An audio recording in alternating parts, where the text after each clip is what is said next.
Hola a todos, vamos a continuar donde lo dejamos en el último video.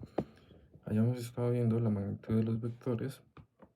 Entonces, a partir de haber definido esa magnitud de vectores, podemos definir lo que se conoce como los vectores unitarios. Estos vectores unitarios son vectores de magnitud 1. Los vectores que anteriormente nosotros habíamos definido, que era el x hat, también se conoce como x unitario, porque él tiene una magnitud de 1. Y al igual que y hat va a ser un vector y unitario, que se le va a decir, y z hat también va a ser un z unitario, ¿vale? Todos vectores de magnitud 1. Bien, entonces nosotros podríamos realizar un proceso de normalización de los vectores, de cualquier tipo de vector. Entonces, para normalizar un vector, es decir, cuando nosotros digamos normalizar, vamos a referirnos a volver la magnitud de un vector 1, ¿vale? Volver la magnitud de un vector unitaria, ¿vale? Volverla unitaria esa magnitud. Entonces yo tengo mi vector A, ¿vale? Entonces yo voy a poder definir un vector A unitario, ¿vale? Cuando le coloquemos hat, vamos a referirnos a vectores unitarios, y va a ser igual al vector A sobre la magnitud del vector A. ¿Listo? Esto pues tiene todo el sentido del mundo, ¿no? Porque si nosotros le hacemos magnitud a A, entonces esto va a ser magnitud de A sobre magnitud de A, ¿vale? Porque esto es un numerito aquí. ¿Listo? Entonces esto escalaría este vector. Entonces sacarle la magnitud a este, pues va a ser este mismo número.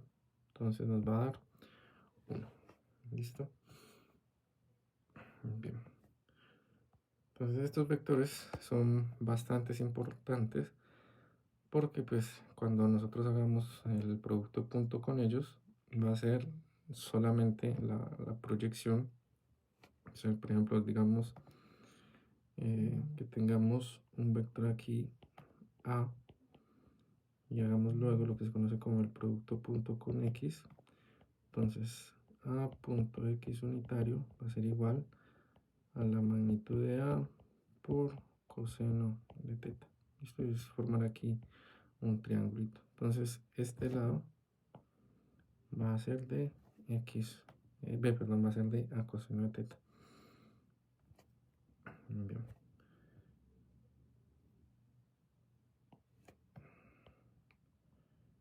Entonces, continuando con nuestra temática, ya hemos visto lo que es la suma, lo que es la magnitud de un vector, la multiplicación por un escalar. Ahora nosotros podemos ver o podríamos definir lo que sería la resta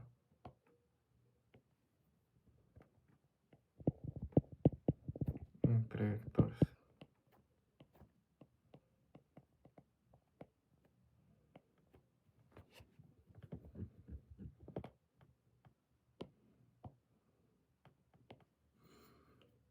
Listo, entonces definamos un vector A igual a sub x, a sub y, a sub z, y otro vector B igual a b sub x, b sub y b sub z.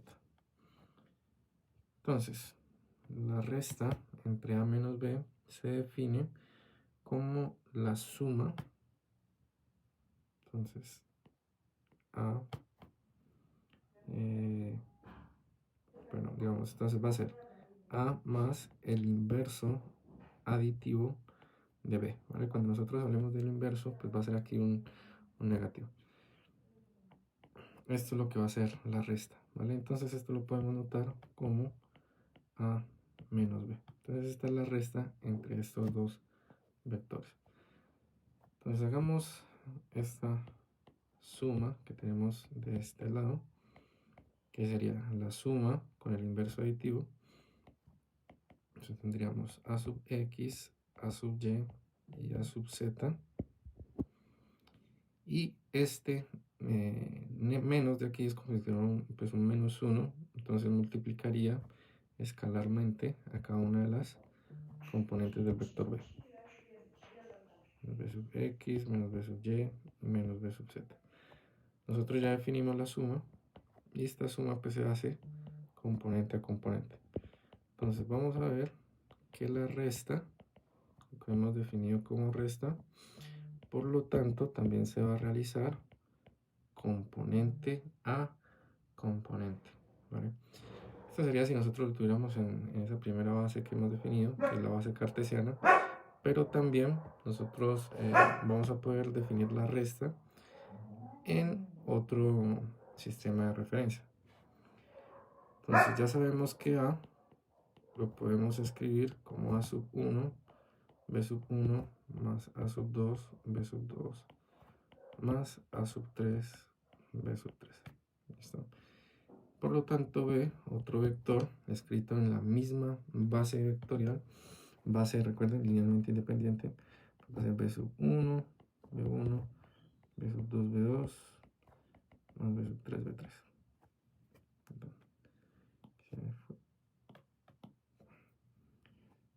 Estoy escribiéndolo mal. Entonces, B sub 2, B2, más B sub 3, V3. ¿Listo? Esta sería en la base que conforma B1, B2 y B3. Bien. Entonces, si hacemos A menos B, nosotros tendríamos que esto pues vendría a ser, si factorizamos aquí el B1, sería también componente a componente. La componente A sub 1 con la B sub 1 más A sub 2 menos B sub 2 V2 más A sub 3 menos B sub 3 V3, ¿vale? Y esto se puede realizar dado que, como nosotros estamos hablando de la propiedad o hemos definido como tal lo que era una multiplicación por un escalar, pues entonces nosotros podemos realizar el proceso de factorización de ese escalar. Es por eso que nosotros podemos llegar y factorizar o restar las componentes, hacerlo componente a componente, ¿vale? Porque al momento de nosotros hacer A sub 1, B sub 1, si lo repartimos con todo lo que hay dentro de B sub 1, pues va a ser igual a factorizarlo y a este mismo también. Y vamos a poder factorizar todo esto, ¿vale? Entonces parece muy lógico, es muy lógico, va muy de la mano de lo que ya se ha visto anteriormente. Pero es que como tal la definición de vector pues es un objeto matemático que se ha creado, ¿cierto? Para que cumpla ciertas condiciones. Entonces es por eso importante definir todo esto a pesar de que sea muy lógico, ¿vale? Porque es un objeto que sale de la creación de la matemática, de crear matemáticas, de hacer matemáticas. Bien, entonces esta sería A menos B también en otra base vectorial. ¿Listo? Entonces si nosotros lo queremos ver gráficamente, esa resta de vectores, pues entonces podríamos hacer nosotros, por ejemplo, A más B igual a C. Entonces si nosotros hacemos A más B y le restamos el vector B a ambos lados, entonces ahora nosotros obtendríamos que C menos B es igual al vector A. ¿Listo? Grafiquemos esto. Entonces aquí como tal el C menos B nosotros tendríamos que es una resta de vectores. ¿Ok? Entonces, supongamos que vamos a estar solamente en el plano. Esto se cumple en cualquier base coordenada. ¿Listo? Bien, entonces dibujemos por aquí un vector un vector A, un vector B, ponme este B mejor, dejemos otro vector, un vector A,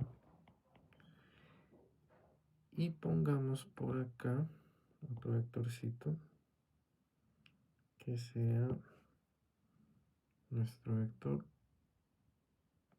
C, ¿cierto? Aquí lo que estamos haciendo como tal sería esta suma.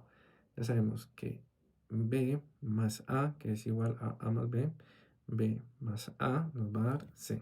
Entonces estamos dibujando esta cuestión de aquí. Pero miremos otra cosa. Este mismo vector A o esta misma configuración aquí de estos vectores, pues debe también cumplir esta configuración que nosotros tendríamos aquí, ¿vale? Porque lo único que hemos hecho es un proceso de despeje, de manejar las ecuaciones, de decir que A más B es igual a un vector C. Entonces, lo que quiere decir es que si definido u obtenido este vector C, si yo le quito ahora el vector B, pues yo voy a obtener este vector A, ¿vale? Es un mismo problema como tal, planteado de forma diferente. Entonces, vemos que aquí gráficamente lo que podemos decir es que cuando nosotros hacemos la resta del vector, la resta de este vector C, que aquí vendría a ser el vector positivo, con un vector B, que este vendría a ser el vector negativo, pues el vector resultado, que es este vector A, iría de dónde a dónde. Pues sería desde la flecha del negativo, aquí tendría su origen, hacia la flecha del vector positivo, ¿vale?